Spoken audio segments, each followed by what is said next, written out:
Exercise 5.8 exercise 5.8 question number first हम फिर से दिखाते हैं, ठीक है। क्वेश्चन नंबर फर्स्ट, अभी सुना। Question number first is the function is given. What is the function? f of x is equal to x square plus 2x minus 3. x square plus 2x minus 3 and 8. Yes, sir. Okay. The question number first is the function is f of x is x square plus 2x minus 8 and हमारे पास interval क्या है? -4 to 2. Where x belongs to -4 comma 3. सुनो अभी आपने करना है verify Rolle's theorem.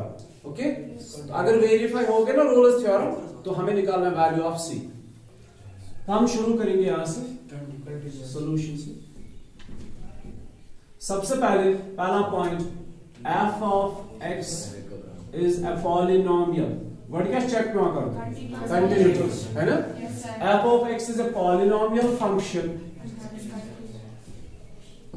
hence continuous everywhere in its domain। अच्छा, ये फंक्शन पॉलिनोमियल है, ये हर जगह पे कंटिन्यूअस, लेकिन हमें हर जगह पे नहीं देखना, हमें इस हिस्से के अंदर देखना है। Hence continuous in the interval -4, 2। पहला पॉइंट कंटिन्यूटी आ गए। दूसरा होता है डिफरेंशिएबल। अब हमारे पास कोई ग्राफ नहीं है, हम चेक करेंगे डिफरेंशिएबल है या नहीं। तो हम सीधे इसको डिफरेंशिएट करेंगे। Differentiate with respect to x, differentiate equation first with respect to it's point number second। differentiate equation first with respect to x, it is f dash of x। जैसे y की differentiation dy by d of x, f of x की differentiation हम लिखते हैं f dash of x से। it is 2x, x square की differentiation 2x, 2x की differentiation 2, 8 की डिफरेंशिएशन 0। ओके, अब देखो डिफरेंशिएबल कैसे चेक करना है। परसों में मैंने बताया था, अगर आपके पास से फॉर एग्जांपल एक फंक्शन है log x और आपके पास डोमेन है -4 to 4, -4 से लेकर 4 तक, सपोज -4 से लेकर 4 तक ये फंक्शन डिफरेंशिएबल है या नहीं है। देखो इधर, वैसे ये जो log का डोमेन होता है ना वो नेगेटिव नहीं होता है, बस मैं समझाने के लिए आपको बता रहा हूं, मेरी बात को समझ रहे हो। log से अगर मैं लिखा ना log of -2, is this correct? सही? ये गलत हमने लिखा, क्योंकि log का जो डोमेन है ना वो ना तो 0 होता है ना ही नेगेटिव होता है। log का डोमेन x के वैल्यूज आप सिर्फ ग्रेटर देन 0 प्रोवाइड कर सकते हो। log के साथ सिर्फ पॉजिटिव वैल्यूज होते हैं, ना 0 होता है ना नेगेटिव होता है। बस मैं आपको एक समझाने के लिए एक बात बता रहा हूं यहां पे, वो ये है। चलो दूसरा लेते हैं, आप मुझे परेशान नहीं हुई। f of x is equal to root x और हमारे पास फंक्शन है, मतलब डोमेन है -4 to 4। अगर मैं इसको डिफरेंशिएट करूं, सुनो इधर, differentiate with respect x, what is the differentiation of f of x? It's f dash of x। Root x की डिफरेंशिएशन 1/2 रूट x। क्या -4 से लेकर 4 तक जितने सारे वैल्यूज हैं क्या वो इसको सेटिस्फाई करेंगे? सारे करेंगे? 0 करेगा इसको सेटिस्फाई। अगर आपने x का वैल्यू 0 दिया तो बोलो डेरिवेटिव क्या आएगा? It's 1/2 root 0, that is 0। 1/0 is not defined. That means at x is equal to 0 this root x, हम इसकी बात नहीं कर रहे हैं, हम बात कर रहे हैं इसकी। At x is equal 0 this root x is not differentiable. You got my point? एक होता है वो मैंने आपको परसों बताया था ग्राफिकली, आज हम आपको अलजेब्रिकली समझा रहे हैं कि डिफरेंशिएबल क्या होता है। f of x is equal to root x, हमारे पास इंटरवल है, हमने इसको डिफरेंशिएट किया, एक पॉइंट इनके बीच में ऐसा है दैट इज 0 जिस पे ये डिफरेंशिएबल नहीं है। You got my point? हमारे पास एक फंक्शन दिस, हमने इसको क्या किया? डिफरेंशिएट किया। जब डिफरेंशिएट किया तो जो इसका डिफरेंशियल है, क्या इसके बीच में कोई ऐसा पॉइंट है जिसपे ये डिफरेंशिएबल नहीं होगा? जस्ट लाइक दिस, ये पॉलिनोमियल है, इस पे कोई फर्क नहीं पड़ता किसी भी वैल्यू से। Clear?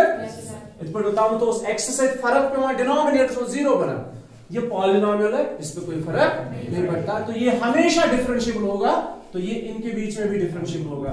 f of x is equal to this, therefore f of x machine लिखूं f dash of x machine लिखूं f of x is differentiable, f of x is differentiable in the open interval -4 comma, इस बार आपको closed नहीं लिखना, open लिखना, वो भी मैंने आपको ग्राफ में समझाया था क्यों। तीसरा है f of a निकालना, रोल्स थ्योरम वेरीफाई कर रहे हैं, उसके लिए 3 कंडीशंस होती है, continuity, differentiability and f of a is equal to f of b. f of a means f of -4, first point, it is -4 square plus 2 into -4 minus 8, it becomes 0, calculate karo, then it is f of b which is f of 2, sorry, it's f of 2, it's 2 square plus 2 into 2 minus 8 which is again 0, therefore f of a is equal to f of b. तीनों conditions इसमें। अब क्या लिखें, हम लिखेंगे ऐसे पहले, hence Rolle's theorem is applicable, hence Rolle's theorem is applicable, therefore हम फिर ऐसे लिखेंगे, then there exists a point C which belongs to -4 comma 2, तो इनके बीच में एक पॉइंट जरूर ऐसा होगा, that is C, जो -4 और 2 के बीच में होगा, जहां पे f dash of c क्या आएगा, 0। बहुत आसान क्वेश्चन है ना, जहां पे f dash of c 0 आएगा, therefore अब बोलो f dash of x किसके बराबर है, 2x plus 2, f dash of c किसके बराबर है, 2c plus 2 which is equal to 0, your thoughts लिखे, because f dash of x is equal to 2x plus 2, so f dash of c is equal to 2c plus 2, हमारा मकसद होता है value of c निकालना, so which gives us 2c is equal to -2, c is equal to -1, तो ये c is equal to -1 इन्हीं के बीच में एक पॉइंट है, yes,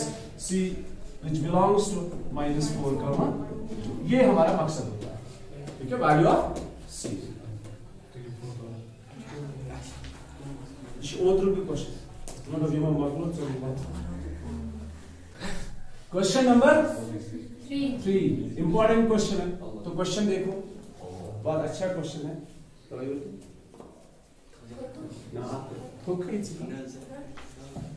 क्वेश्चन है, इफ अ फंक्शन, कोई फंक्शन है जिसका डोमेन है -5 to 5, मतलब a is -5, b is 5, clear, to r, ये क्या शब्द लिखे, टू r, ठीक है, ये पहला डोमेन है, दूसरा कोडोमेन है, r है कोडोमेन।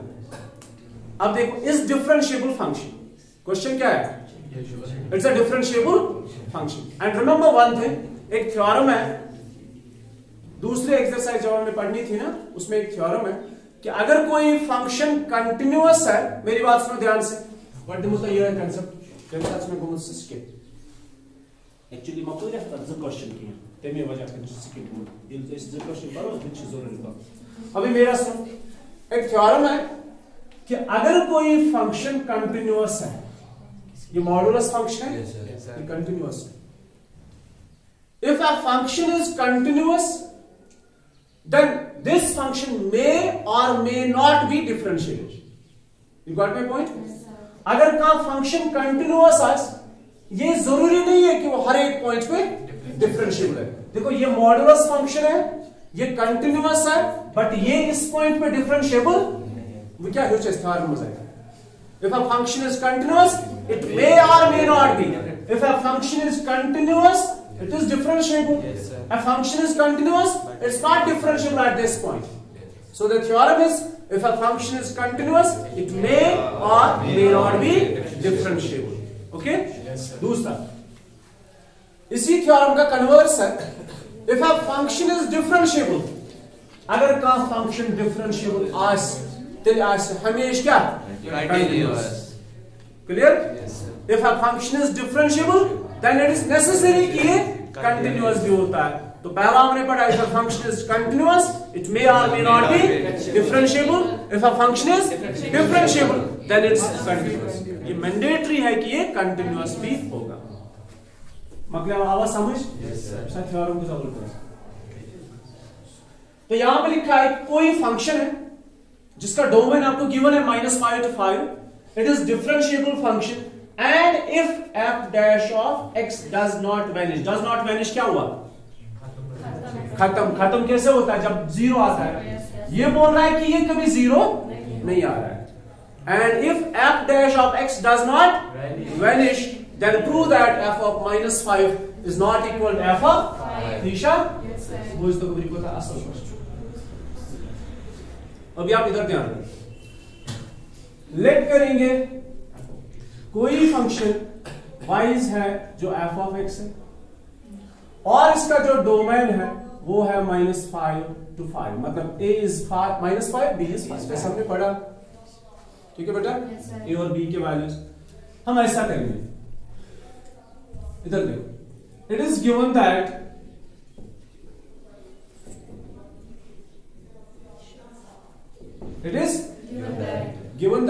अगर मैं फंक्शन वाकई गिवन ऐसे ना, मतलब इसे ऐसे 2x² + 5, तो फिर कितना आसान था f of -5 निकालना और f of 5 निकालना।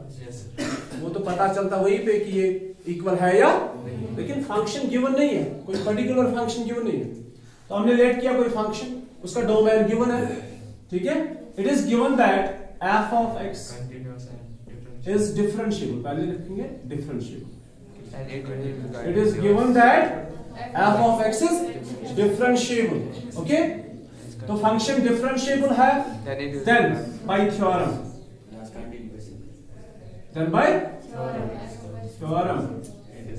f of x is also continuous function। समझ आया? फंक्शन डिफरेंशिएबल है, थ्योरम कह रहा है कि फंक्शन फिर कंटिन्यूअस है। तो इस फंक्शन में कितनी खासियत है? अभी दो खासियत। ठीक है, समझ आवा योग से ध्यान। इस फंक्शन में एक खासियत है, ये डिफरेंशिएबल है। इस फंक्शन में दूसरा पॉइंट है, ये कंटिन्यूअस। अब हम लेट करेंगे, लेट तीसरे पॉइंट को हम लेट करेंगे। Let f of, let us suppose f of -5 is equal to f of 5। मैं क्या करूं? देखो कुछ चीजें ऐसी होती है जो सपोजिशन से प्रूव होती है। ठीक, मैंने सपोज किया कि ये इक्वल है, लेकिन मैं अपने ही सपोजिशन को गलत साबित करूंगा, फिर क्या हुआ? ये इक्वल नहीं है। नहीं समझा? हमने सपोज किया कि ये इक्वल है, हम अपने ही सपोजिशन को रॉन्ग साबित करेंगे, दैट मींस फिर तो ये इक्वल होंगे ही।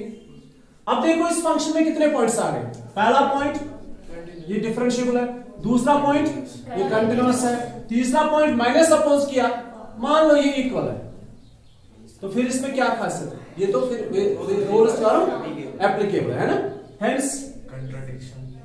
Yes, hence Rolle's theorem but देखो नहीं is applicable,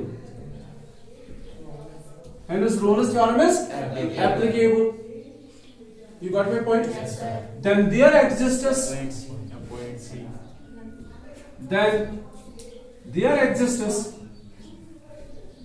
a point C which belongs to -5, 5 such that f dash of C is equal 0। मगर क्वेश्चन हमें कह रहा है but it is given that f of a is सुनो पहले, but it is given that f dash of x does not vanish।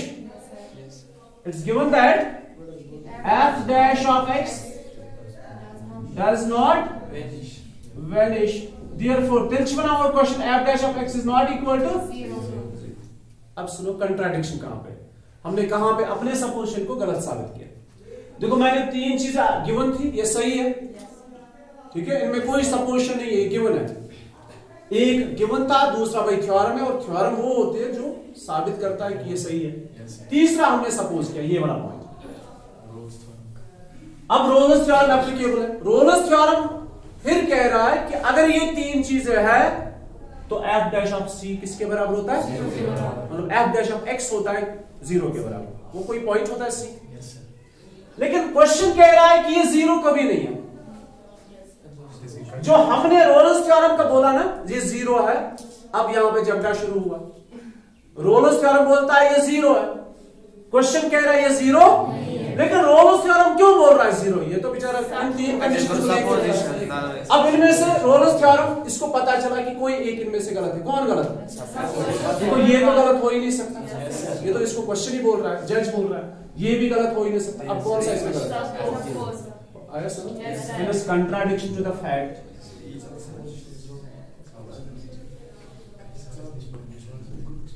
the fact, कौन सा fact? And is contradiction to the fact that f of minus 5 is equal to f of 5.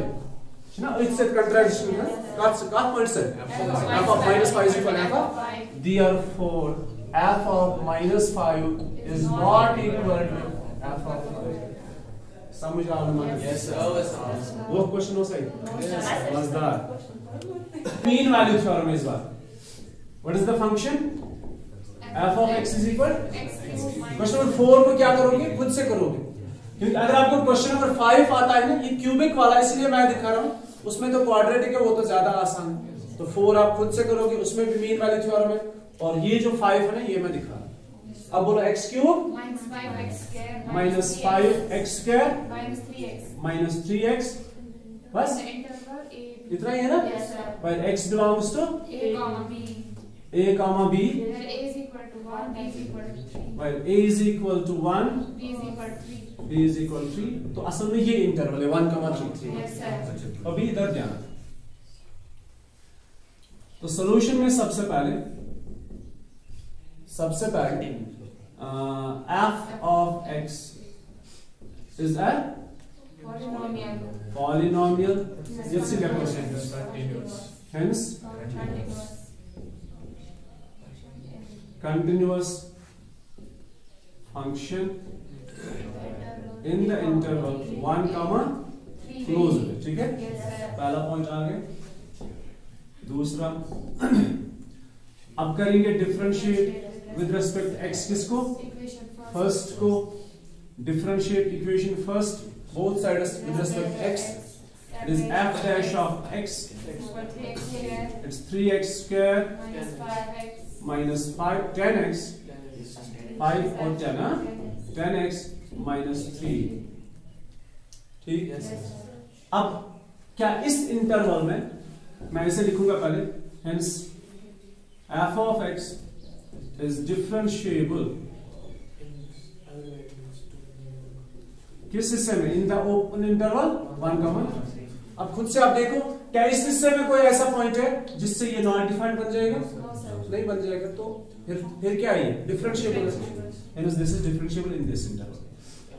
अब इसमें दो ही चीजें होती है, इसमें तीसरा पॉइंट नहीं होता है, f of a और f of b नहीं होता इसमें, याद है ना मीन वैल्यू थ्योरम? इसमें सिर्फ दो पॉइंट्स होते हैं, कंटीन्यूअस एंड डिफरेंशिएबल। अब हम लिखेंगे mean value, hence mean value, सुनो इधर, mean value theorem is applicable, hence mean value theorem is applicable. Then there exists a point C which belongs to 1, 3 such that f dash of C is equal f of b minus f of a divided by, what is this f of b minus f of a divided by b minus a? It's the slope of the secant and this is slope of the tangent, and equality stands for they are parallel. बात आसान है, मेरे पास equation मुश्किल है। अच्छा, अब देखो क्या करना है, ये सारी चीजें हम निकाल के रखेंगे, फिर इसमें सबस्टिट्यूट करेंगे। या कौन सा है? विशेष क्या है? देखो बोलते हैं f dash of x is 3x square minus 10x minus 3, तो f dash of c क्या आएगा? 3c square minus 10c minus 3। तो आप चीज को डालें, f of x किसके बराबर है? f of x is x cube minus this and this, x cube minus 5x square minus 3x. So f of b मतलब f of 3 है कि नहीं है? b means 3, हमें f of b नहीं f of 3 चाहिए, तो f of b means f of 3 हमें निकालना है। अब बोलो f of 3 किसके बराबर आएगा? 3 cube is 27। देखो आपको value direct f of 3 is 3 cube is 27 minus 5 into 3 square is 9, 3 square is 9, 5 are 45 minus 3 3s are 9। अब बोलो कितना आएगा? minus 27, then it is f of a which is f of 1 is 1 cube, 1 minus 5 ones are 5, 3 ones are 3, it's 1 minus 5 minus 3, then it's minus 7, okay? Minus 5 minus 3 is minus 8 plus 1 is minus 7। जरा सारी चीजें substitute करो इसमें। f dash of c, no, f dash of c निकाल के रखा है, it is 3c square minus 10c minus 3 is equal f of b minus 27 minus यहाँ पे लिखे हैं फिर minus 7, yes, and it becomes plus 7 divided by b minus a, b minus a is 3 minus 1, so it is 3c square minus 10c minus 3 तक ध्यान रखो, it is minus 20 by 2, numerator में minus 20 आएगा, आएगा, divide by 2, it's minus 10, minus 10 को इधर shift करो, it is 3c square minus 10c plus 7 is equal, ये बन गई क्वाड्रेटिक इक्वेशन। इसको सिंपलीफाई करेंगे क्योंकि c का वैल्यू निकालना है, तो मिडिल टर्म सेपरेट करेंगे, it is 3c minus 7c plus 7 is equal, इनमें से 3c कॉमन तो बचेगा c minus 1, इसमें minus 7 कॉमन बचेगा, c minus 1 is equal 0। तो c के दो वैल्यूज आएंगे, मैं आप डायरेक्ट लिखूंगा, एक दो स्टेप काम करेंगे, ठीक है ना? एक आएगा प्लस 7 by 3 और दूसरा आएगा c का वैल्यू 1, ठीक है? अब इनमें से जो वैल्यू इसको बिलोंग करेगा 1,3 को, किसको? वही c का वैल्यू है, जो नहीं है उसको रिजेक्ट करो। c के दो वैल्यूज तो आ गए, लेकिन क्या ये दोनों इसको बिलोंग करते नहीं करते? अब देखो 7 by 3 कितना होता है? 7 by 3 कितना होता है? 3 2s are, है ना? एक बचा, 3 3s are, तो ये आएगा ऐसे, हाँ दोनों करते हैं बिलोंग, हाँ यस, मैं बताऊंगा। c, अब c is equal to 7 by 3, it belongs to open interval 1,3, but c is equal to 1 doesn't belongs to open interval 1,3, नहीं समझा? दूसरा c का वैल्यू नहीं है क्योंकि हम इनको इंक्लूड नहीं करते, ओपन इंटरवल मतलब इनके बीच में होना चाहिए, इनमें से कोई पॉइंट नहीं होना चाहिए, तो c के दो वैल्यूज नहीं, c का एक वैल्यू। आसान है कि मुश्किल है? समझा? तो ये हो गया एक्सरसाइज 5.8, एक्सरसाइज 5.8। तो यहां से आपने पढ़ा question number first important little bit, question number 3 most important, question number 4 and question number 5, 6 आप खुद से डिस्कस करोगे, वो भी वही है जैसे सेकंड। खुद से फोटो